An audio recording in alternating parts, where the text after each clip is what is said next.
Et je vous partage aujourd'hui mon expérience. Pour ceux qui ne savent pas, ce n'est pas facile, hein. La santé, c'est primordial. Sans la santé, le reste n'a aucun sens.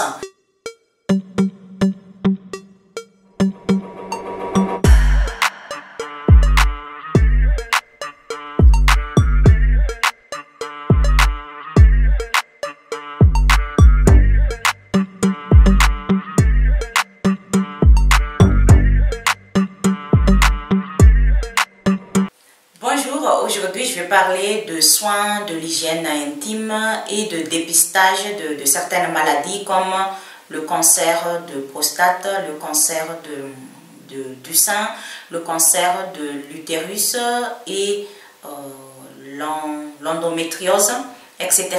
Je ne suis pas un médecin, je ne suis pas une gynécologue, mais je vous partage aujourd'hui mon expérience et ce que je sais.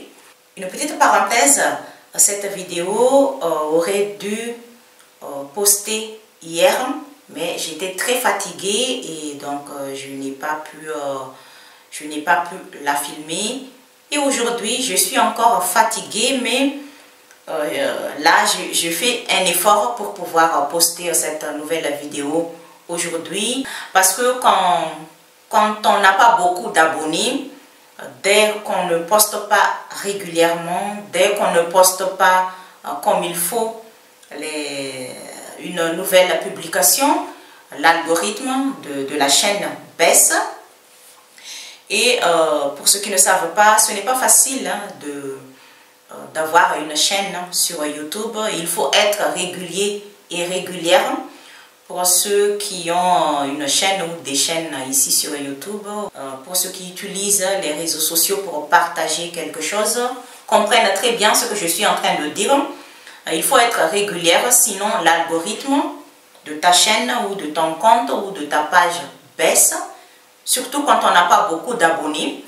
Et là, j'ai fait un effort parce que si je ne filme pas cette vidéo aujourd'hui, cette semaine, je n'ai pas une nouvelle vidéo et j'aimerais bien garder le rythme de pouvoir partager au moins une vidéo par semaine. Si je peux, je vous partagerai 2 vidéos par semaine, mais pour l'instant, je n'ai pas le temps, je ne peux pas, mais si je peux, je vous partagerai 2 vidéos par semaine ou 3 vidéos par semaine, pourquoi pas, mais ce n'est pas évident. Ce n'est pas évident parce que je fais tout toute seule. Je fais tout toute seule. Il y a certaines ou certains créateurs ou créatrices de contenu qui a autre personne qui l'aide pour faire le montage ou pour le filmer, etc. Mais moi, pour mon cas, je fais tout toute seule et ce n'est pas facile. Il me faut beaucoup de temps. Là, je ne me plaigne pas, mais je vous raconte la vérité en tant que créatrice de contenu. Ce n'est pas facile si on fait tout toute seule. Je ferme la parenthèse. Et aujourd'hui, dans cette nouvelle vidéo, je vais parler de soins et de l'hygiène intime et de dépistage de certaines maladies.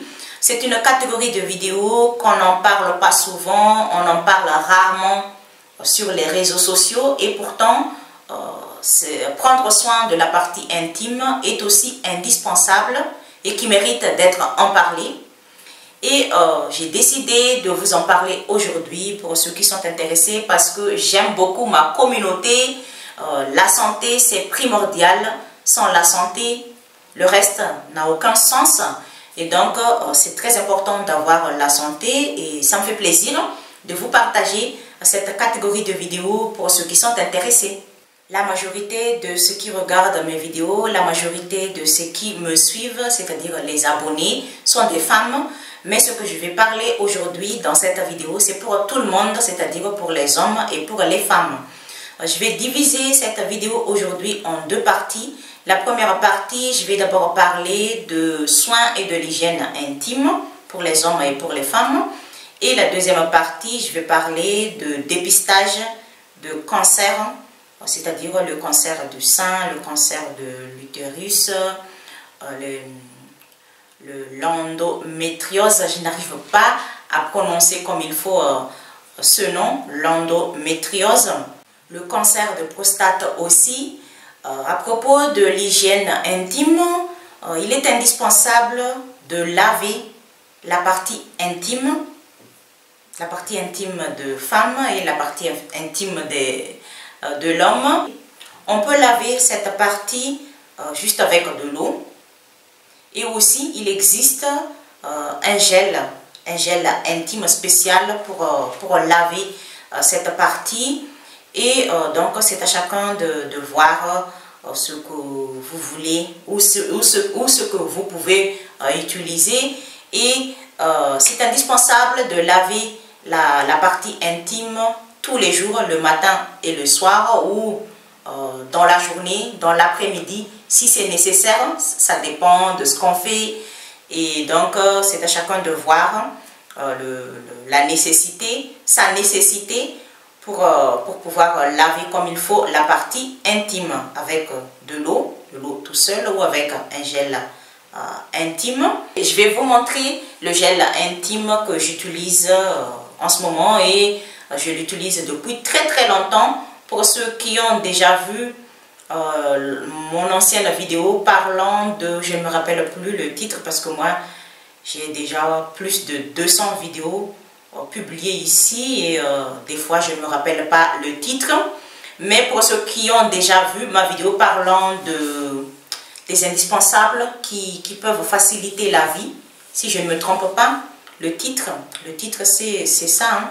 Et je vous ai montré dans cette vidéo ce gel intime.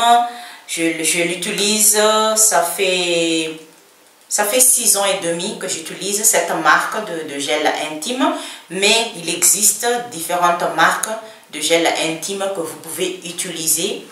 Et mais je vous montre ce que j'utilise pour ceux qui sont intéressés. C'est de la marque Lactacide. Je l'ai acheté au Carrefour, et des fois je l'achète en ligne. Si je n'ai pas le temps de l'acheter au Carrefour, je l'achète en ligne, et j'adore cette marque. Elle a autre type de gel intime en fonction des besoins de chaque personne. Les hommes aussi, vous en avez besoin. Vous pouvez utiliser un gel intime pour laver votre partie intime. Avant et après le rapport sexuel, c'est aussi indispensable de laver la partie intime de l'homme et de la femme avec de l'eau ou utilisant le gel intime. Pour laver la partie intime, pour les femmes, on n'a pas besoin de laver à l'intérieur. Vous comprenez ce que je suis en train de dire, parce que là, je ne peux pas dire le nom exact. Et on n'a pas besoin de nettoyer à l'intérieur, mais on lave la partie extérieure. Toute la partie extérieure, il faut la laver. Quand on vient de laver la partie intime avec de l'eau ou avec un gel intime, il ne faut pas oublier de sécher cette partie avec une serviette, et c'est mieux d'utiliser une serviette, une petite serviette de bain spéciale pour cette zone, c'est-à-dire une serviette que vous n'utilisez pas pour le corps, une serviette que vous n'utilisez pas pour le visage. C'est une serviette qui est spéciale pour sécher la partie intime. Mais aussi, il existe une lingette spéciale pour nettoyer la partie intime. On peut utiliser une lingette intime au quotidien.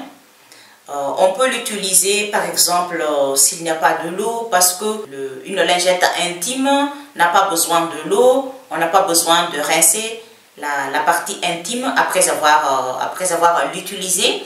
Et si par exemple il n'y a pas de l'eau là où on peut nettoyer la partie intime de l'homme ou de la femme avec une lingette intime, c'est-à-dire spéciale pour la zone intime. Et on peut aussi utiliser une lingette intime pour les femmes pendant les règles. Si on se trouve à un endroit où il n'y a pas de l'eau, on peut nettoyer la partie intime pendant les règles. Si par exemple on a besoin de changer comment ça s'appelle en français? Je ne me rappelle pas le nom en français. Quand on a des règles, on utilise Je suis vraiment désolée parce que ici, on ne parle pas le français, je ne parle pas le français au quotidien et ça m'arrive de temps en temps de ne pas rappeler le nom de quelque chose en français et donc ne m'en voulez pas. Et quand on veut changer comment ça s'appelle en français? En espagnol, ça s'appelle la compresa. Compresa. Ah, une serviette hygiénique. Là, je me rappelle. Vous voyez? Des fois, je ne me rappelle pas et après, je me rappelle. Une serviette hygiénique. Quand on veut changer une serviette hygiénique, on peut nettoyer la partie intime pendant les règles avec une lingette intime. Quand on va aux toilettes, après avoir uriné ou après avoir fait le pipi, on peut nettoyer la partie intime avec une lingette. Et tout ça, l'utilisation de lingettes intimes ou l'utilisation de gel intime au quotidien, ça évite d'avoir une mauvaise odeur sur cette zone. J'utilise la même marque que le gel intime, c'est-à-dire les deux sont de la marque Lactacide. Souvent, je les achète ensemble et je ne vous cache pas, mais je mets toujours dans mon sac à main une ou deux lingettes intimes parce que c'est nécessaire. J'ai toujours une ou deux ou trois lingettes intimes dans mon sac à main. Il existe autre forme de lingettes intimes parce que ça, ce sont des lingettes intimes individuelles. Et personnellement, je préfère utiliser des lingettes intimes individuelles que d'utiliser les lingettes, comment dire ça, des lingettes qui est dans un contenant comme ça ensemble et on a besoin d'ouvrir comme ça pour pouvoir utiliser une lingette à chaque fois. À chaque fois qu'on a besoin d'utiliser une ou deux ou trois lingettes, on le tire comme ça. Mais il y a un petit problème. Si on utilise des lingettes de cette forme, ça risque d'être séché avec le temps si on ne le ferme pas. Mais on peut l'utiliser si on veut. Si par exemple vous ne pouvez pas trouver là où vous êtes des lingettes individuelles comme les miennes, vous pouvez utiliser des lingettes collectives, si je peux le dire comme ça, parce que des lingettes comme ça, tout est à l'intérieur, tout est ensemble à l'intérieur. Mais je vous ai déjà dit que si on ne le ferme pas comme il faut, ça peut sécher toutes les lingettes à l'intérieur. Parce que dès qu'il y a l'air qui rentre, qui peut rentrer à l'intérieur, et ça va les sécher. Ça va les sécher. Ça, ce n'est pas des lingettes intimes, c'est des lingettes démaquillantes, mais c'est juste un exemple parce que je n'utilise pas des lingettes intimes de ce format. Mais ça, c'est juste, ça c'est un exemple pour vous expliquer mieux ce que c'est des lingettes intimes de cette forme. Et ce n'est pas seulement les femmes qui ont besoin d'utiliser des lingettes intimes. Vous aussi, les hommes, vous pouvez les utiliser. Et il existe différentes marques de lingettes intimes individuelles et des lingettes intimes comme ça, qui sont ensemble dans un contenant. Et donc, c'est à chacun de voir les lingettes que vous voulez utiliser. Et aussi, quand on voyage, ça peut aider de porter des lingettes intimes. Par exemple, si on fait un long voyage dans un avion, par exemple pendant 10 heures ou 11 heures, ça peut nous aider d'avoir des lingettes intimes dans les bagages. C'est nécessaire quand on voyage, surtout si c'est un voyage de long courrier. N'oubliez pas de porter avec vous des lingettes intimes parce qu'il y a toujours un moment où on ne peut pas utiliser de l'eau pour laver la partie intime. Et il y a des lingettes intimes qui peuvent nous dépanner pour ça.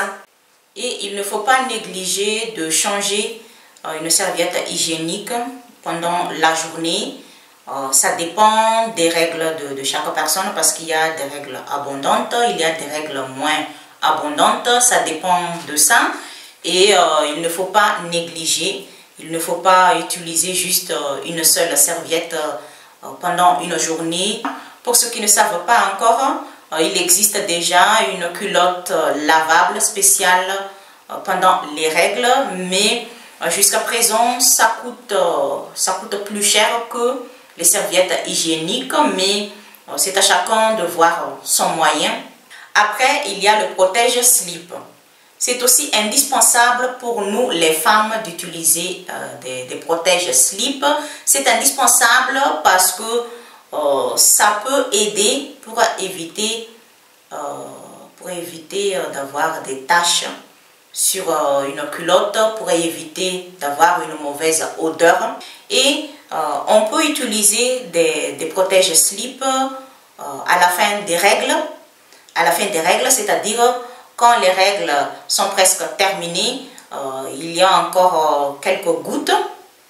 Et si on n'utilise pas des protège-slip, ça va tacher la culotte. Et aussi, c'est indispensable d'utiliser des protège-slip pour ceux qui transpirent beaucoup. On peut transpirer au quotidien sans rien faire. Il y a des corps qui transpirent beaucoup, surtout pendant l'été.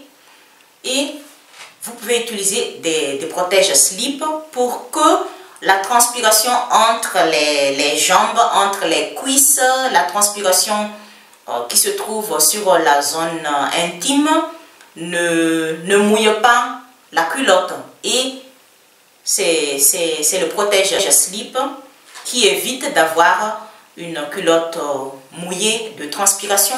Parce que si la culotte est mouillée de transpiration, quand on s'assoit, on peut avoir des taches sur le vêtement, sur le pantalon par exemple, ou sur une jupe. Personnellement, je ne vous cache pas, je n'ai pas honte de vous le dire. Moi, j'utilise des protège-slip au quotidien, surtout quand je fais du sport, parce que je vous ai déjà dit ici plusieurs fois que quand je fais du sport, je transpire beaucoup, je transpire de la tête aux pieds et j'ai besoin d'utiliser des protège-slip et c'est vraiment efficace. Ça évite d'avoir une culotte ou un slip mouillé de transpiration après avoir fait le sport. C'est très utile le protège-slip pendant le sport. On peut aussi l'utiliser au quotidien, même si on n'a pas de règles, même si on ne fait pas de sport. On peut l'utiliser tous les jours si on en a besoin. Et donc, pour ceux qui ne savent pas encore, les protège-slip sont aussi indispensables pour nous les femmes, sont indispensables de les utiliser au quotidien. À propos de l'odeur, c'est-à-dire l'odeur qui se trouve sur la partie intime de l'homme et de la femme, il y a une odeur, on va dire, normale. Une odeur qui est normale, c'est une odeur qui est là quand on ne lave pas comme il faut cette zone. Et quand on lave la partie intime, cette odeur n'est plus là. Ça, c'est une odeur normale. Il y a une autre odeur qui n'est pas normale. Une odeur qui n'est pas normale, même si on lave la zone intime, cette odeur est toujours là. Et il y a une différence entre l'odeur normale, je vais le dire comme ça, et l'odeur qui n'est pas normale. L'odeur qui n'est pas normale, ça sent, ça pue, si je peux le dire comme ça sent comme un poisson pourri. Et même si on lave la zone intime, cette odeur est toujours là. Et là, ce n'est pas normal. Soit il y a une infection, soit il y a une mycose, soit il y a une MST. MST, c'est une maladie sexuellement transmissible. Et la seule solution, c'est d'aller consulter un ou une gynécologue. Parce que c'est le spécialiste en la matière. Et donc, dès que vous remarquez une mauvaise odeur qui n'est pas habituelle sur la zone intime, sur votre partie intime, il faut aller consulter immédiatement un gynécologue ou une spécialiste en la matière, parce que c'est la seule personne qui peut vous soigner dès qu'il y a une mauvaise odeur qui n'est pas normale. Et donc l'hygiène intime au quotidien est indispensable pour ne pas avoir une mauvaise odeur sur la partie intime. C'est pour éviter d'avoir une mauvaise odeur sur la partie intime. C'est pour avoir cette zone qui est tout le temps propre, qui ne sent pas mauvais.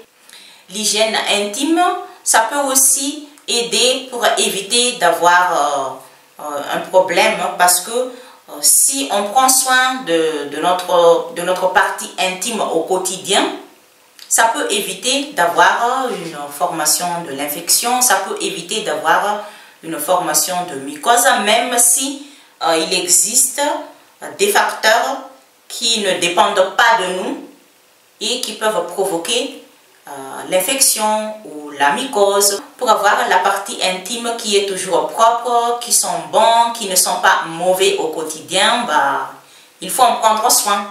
Il faut la laver tous les jours, le matin et le soir, ou dans la journée, si c'est nécessaire. Ça dépend de ce qu'on fait. C'est possible qu'on a une infection, c'est possible qu'on a une mycose à cause de l'eau qui n'est pas propre, ou à cause de médicaments.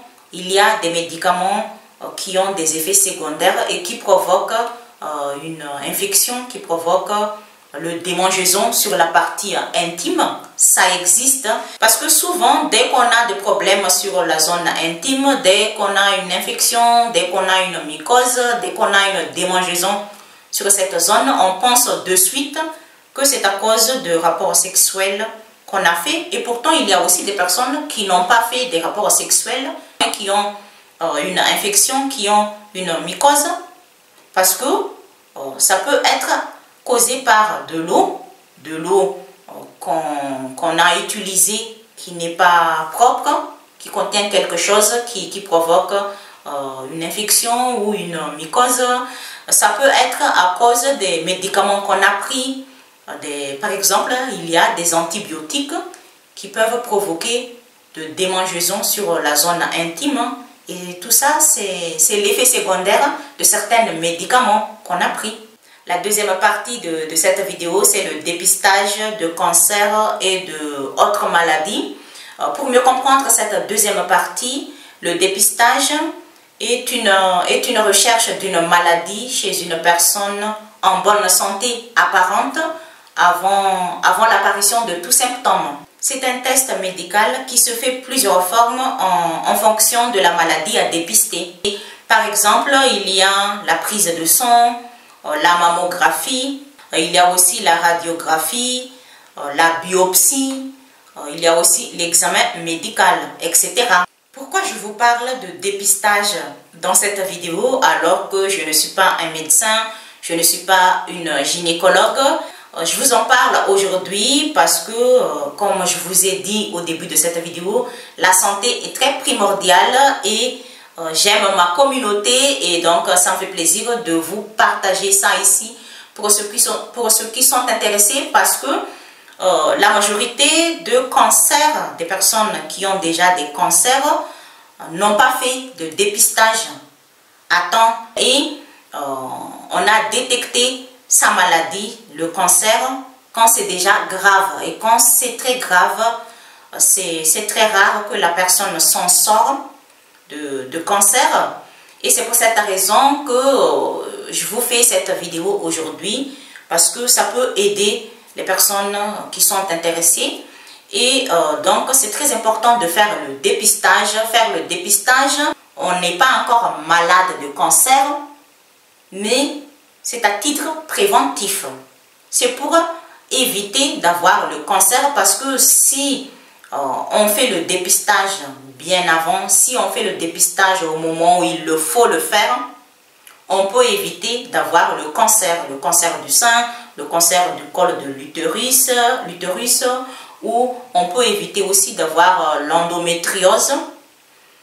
Et c'est indispensable de faire le dépistage pour l'homme et pour la femme, parce que avec l'âge, notre corps n'est plus le même. Notre corps n'est plus le même parce que quand on a 20 ans et après quand on a 40 ans, il y a une grande différence. Le corps change. Le corps ne fonctionne plus comme avant. Et c'est pour cette raison que le dépistage est indispensable à partir de, on dit toujours, entre 50 ans, 60, 75 ans, 76 ans, mais il faut le faire bien avant. Moi, je ne vous cache pas, moi j'ai plus de 40 ans et ça fait combien de fois j'ai fait le dépistage de cancer? Ça fait 3 fois que je l'ai fait. Une fois par an. Mon gynécologue me le recommande 1 fois par an. Je ne sais pas si vous avez remarqué, mais en ce moment, le cancer atteint beaucoup des jeunes. Des jeunes à l'âge de vingtaine, à l'âge de trentaine, parce que le monde change. Il y a la pollution, les produits chimiques qui se trouvent dans les aliments qu'on mange au quotidien. Il y a autres facteurs, là je ne vous dis pas que seulement à cause de la pollution ou à cause des produits chimiques, mais il y a autres facteurs qui peuvent provoquer l'apparition de cancer sur une personne. Par exemple, si on boit tout le temps de l'alcool au quotidien, l'apéritif, du vin avant de manger, ça peut provoquer du cancer du sein par exemple à long terme. Si par exemple on fume de tabac ou autre chose, on peut avoir de cancer,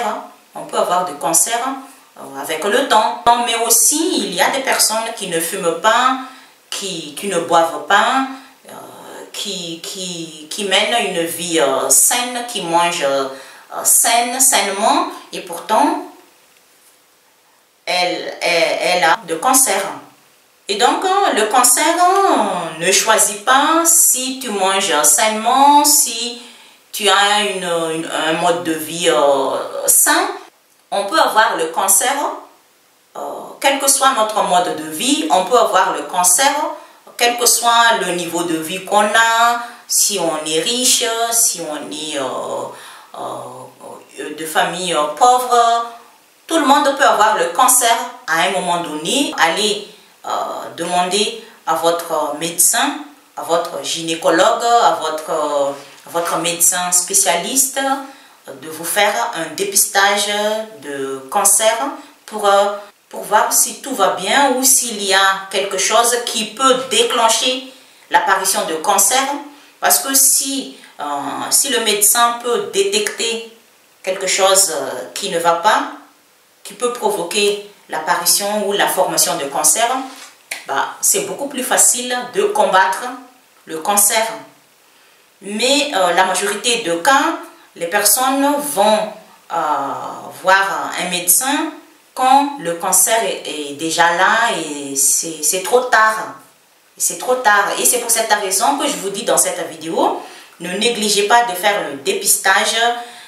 Si vous avez 38 ans, 35 ans, 40 ans, ici, mon médecin, mon gynécologue me recommande, il m'a dit, à partir de 40 ans, il faut faire le dépistage. Et moi, je fais ça, ça fait 3 ans que je l'ai fait. Heureusement, tout va bien jusqu'à présent et chaque année, je dois faire le dépistage, faire la mammographie pour voir si j'ai un cancer. Ça fait mal parce qu'il y a un appareil, qui je ne sais pas comment expliquer ça, qui fait comme ça les seins, qui les serre, qui les presse comme ça fait mal. Jusqu'à ce que tu sens s'il y a une douleur ou pas. Et le résultat, c'est vite. Moi, ici, quand je fais la mammographie et la prise de sang et autres tests et autres examens médicaux, après 3 semaines, j'ai déjà le résultat. Mais quand je sors de gynécologue pour attendre le résultat, le stress, vous ne savez pas à quel point je stresse pour attendre le résultat. Et heureusement, jusqu'à présent, je n'ai pas de problème de cancer, je n'ai pas de problème dans l'utérus. Tout va bien jusqu'à présent et je vais continuer à faire le dépistage chaque année. Pour les hommes, c'est aussi indispensable de faire un dépistage. Souvent, les hommes ont le cancer de prostate. C'est aussi indispensable pour vous les hommes de faire un dépistage pour détecter à l'avance, pour détecter bien avant s'il y a quelque chose qui ne va pas, pour détecter s'il y a quelque chose qui peut provoquer la formation de cancer de prostate. On peut aussi faire un dépistage pour autre chose, pour éviter d'avoir autre maladie, par exemple le cancer de côlon, le cancer de sang. On peut le faire et c'est à chacun de consulter son médecin pour voir ça. Si dans votre famille, il y a ou il y avait une personne qui avait ou qui a un cancer, cancer du sein ou cancer de l'utérus ou autre type de cancer, la probabilité que vous allez avoir le cancer, c'est beaucoup. C'est beaucoup. Et donc, pour ceux qui ont des antécédents familiaux, il ne faut pas le négliger. Mais même si on n'a pas des antécédents familiaux, c'est-à-dire même si dans la famille, il n'y a personne qui avait un cancer, il faut aussi faire le dépistage à titre préventif. Et j'ai vu ici sur YouTube, il y a récemment, ça fait, je ne me rappelle pas exactement, mais ça fait quelques jours, ça fait 2 ou 3 jours, j'ai trouvé ici par hasard une youtubeuse qui a le cancer et elle a raconté, c'est une youtubeuse très connue, elle a raconté qu'elle a un cancer du sein et elle a 45 ans. Elle a juste 45 ans et on a détecté un cancer du sein.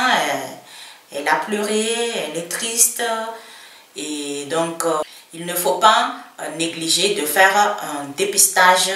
C'est tout pour aujourd'hui, la vidéo est terminée et j'espère que ça va vous donner une idée.